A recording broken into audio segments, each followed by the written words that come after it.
Our friend Joel Gehrke from National Review. He's the political reporter for National Review online. NationalReview.com is how you can find his stuff. Joel, good morning to you. Good morning. How are you? We're doing well this morning. So we understand what Paul Ryan's going to sleep on it. Is that the deal? Paul Ryan went from issuing Sherman-esque refusals to have any interest in leadership to saying he didn't have anything to tell reporters. Which is movement. And the word is basically that Boehner and a lot of other people have been working on him really hard to reconsider and to jump in because the consensus on the Hill is he's the only guy, or, if there's any more, it's a short list, but he's probably the only guy who has the credibility across the Republican conference to unite everyone. Now, Joel, it seems to me he really doesn't want this. I mean, not just from his flat-out nose, from previous opportunities, the fact he has a very young family in the Janesville area near us. His family members, others have died quite early in their lives, something he has worked hard to avoid through his, PX and his 50, whatever he does, the training. P90X. P90X. And he loves being the Ways and Means chairman. I mean, it seems like he does not want to take this job. Yeah, and I think to his credit, the family stuff really actually is the big factor.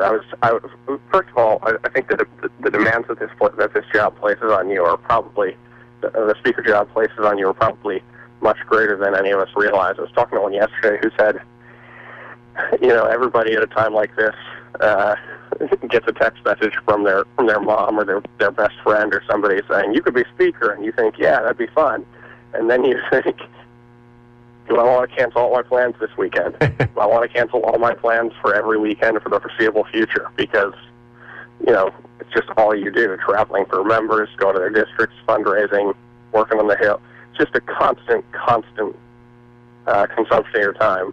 And you got young kids, and you got to be a dad. So we saw that same kind of thinking deter him from jumping in to the presidential race, when a lot of people said the nomination was his if he wanted it. We've been seeing it here throughout this drama on the Hill. All right, so Joel, we've been watching it, and I've been looking at some of the reporting on this one, the glee with which some are reporting on all of this turmoil going on in the House, and it's just the most horrible thing, and ha, isn't it great? Is this the most horrible thing, or is this the sort of thing that maybe will actually work out for the best? Yeah, that depends entirely on who comes forward, what they're then able to do with the job, how they message everything.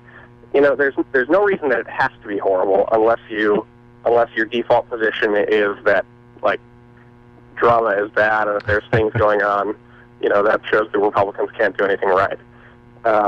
If they end up getting a great speaker, then all this is for the good. The one way it could be a train wreck in slow motion, if it's going to turn out that way, is if the new speaker can't fundamentally change the dynamics at all.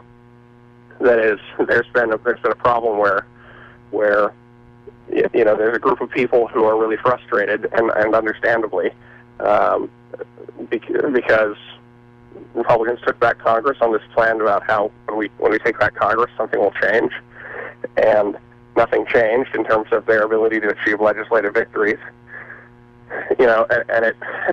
That's very frustrating to voters who used to thought that Congress used to matter or something like that. And so, if the Republicans can't get this place past this place where leadership feels helpless, and the backbenchers are angry, and the moderates are pulling in a different direction, frustrated. Like I said, that could be a train wreck in slow motion, but it doesn't have to be that way. Joel Gehrke with us, great political reporter for National Review, nationalreview.com. His piece up late last night along with Rich Lowry on potential Speaker Ryan.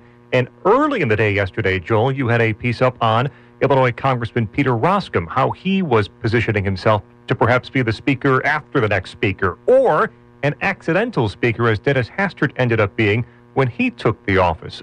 Where is Peter Roskam's name now that Kevin McCarthy has taken his name out of the running, and there is a bit of a scramble for a leadership post? Yeah, that was actually Wednesday night before. I'm sure that would have been a different looking piece if I'd known McCarthy was gone.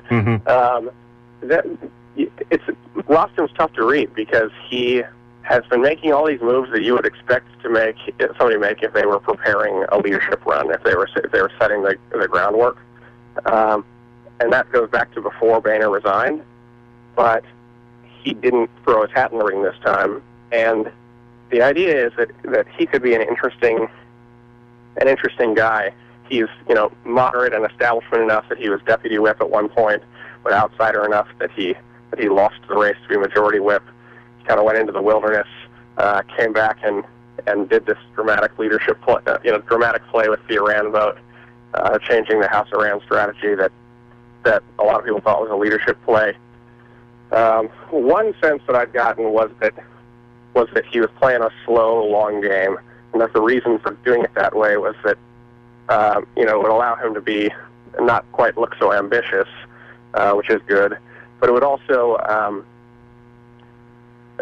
nobody wants to be a sacrificial lamb, and so if we're still in the midst of that crisis moment that I just described, where the conference, the thing that we've heard from some folks is that the conference might be ungovernable until something happens to change someone's disposition. Something's got to give. And so I don't know if McCarthy's sudden withdrawal from the leadership race, I don't know if that could change people's minds enough to create the sort of stability where he would want to jump in, or if that actually functions as a greater deterrent. But he seems like he's gearing up for something, but he's not ready to pull the trigger. Back to McCarthy for a second. Is the general reason for pulling back? I'm sure there are multiples, but the Benghazi comments, a lot of political hay has been made out of that. Then of course there was the affair rumors that were working their way through. Is it one of those that he looked at himself, went, I'm damaged before I even start doing anything? Yeah, I don't really think there's any need to get into the blood sports side of this when there are so many things in the fundamentals. He is from day one. That can explain this. He has from day one always had the problem that John Boehner had, which is what do you do given that you're part of a leadership team that has basically been unable to execute, to deliver kind of the promises that you wanted to deliver and that you were making during the election year, in part because you don't know how to solve the problem of Senate Democrats filibustering everything. And then the Benghazi stuff certainly didn't help. I was talking to a congressman yesterday who said that during a meeting yesterday morning at like 8 a.m. or so, he got up and told McCarthy that he was going to vote for him previously, but your verbal blunder, suggesting that Benghazi was about taking out Hillary Clinton, I think you just disqualified. He basically told me he disqualified himself because even apologizing, wasn't enough to undo the damage, and so if they appointed him as the speaker right after that, that would be, do long-term harm. So he was losing some votes because of that. But I think he has always, I was writing this last week, he has always had a much more difficult path to 218, because the number of votes needed to be speaker. He's always had a much more difficult path than the conventional wisdom allowed. And, it may be that his best-case scenario was to win with 25 Republicans voting against him, which is how many voted against Boehner in January. And when that happened, that was like a high-drama earthquake. Look at how close Boehner came to being deposed. And it's just, nobody wants to take office as a lame duck. Joe Gehrke, National Review, nationalreview.com. Before we let you go, if Paul Ryan says no, which I think he will, where do Republicans turn? Jason Chaffetz still says he's interested, but even admitted he's not sure he's the right guy for the job. Darrell Issa said he might throw his hat in the ring. Lynn Westmoreland, a congressman from Georgia, said he might enter the race. Where do Republicans turn? I don't have any idea. There's a big list of names who, depending on who moves and who doesn't, could be really interesting. I know that there are already congressmen talking about the need to draft Trey Gowdy, who made clear last week he doesn't want to have anything to do with this. But who knows? Maybe the speakership changes his mind. We talked about Rostam. You could imagine Scalise making a play, although I'd be a little surprised if he was able to lock it down. There's a group of people who passed up on the majority leader's campaign who could be interesting. I'm thinking mostly of Jeb Henseling there. He was somebody who conservatives had thought they might try to rally around in some of these previous fights with Boehner. But it's tough to say. I mean, that's the whole point about the Dennis Hastert thing. He came out of truly came out of nowhere in '98. Nobody thought about him. Nobody knew he was even, a figment of anybody's imagination as a speaker candidate. But when the speaker designate stepped down suddenly, he just got to work real fast and locked up what he needed. There's also some talk about, I just mentioned a bunch of big names. There's some increasing chatter about what's called, a caretaker speaker. Basically, Gerald Ford for the House, somebody who could come in, be there 18 months. That's never really happened. So, we'll see if that actually plays out. But that's what I mean by that's how wild it could be. It could be somebody who is picked precisely because they don't have any ambition and aren't going to stay there, and so wouldn't be on our list.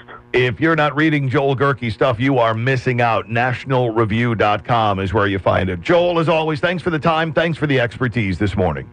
Hey, thank you.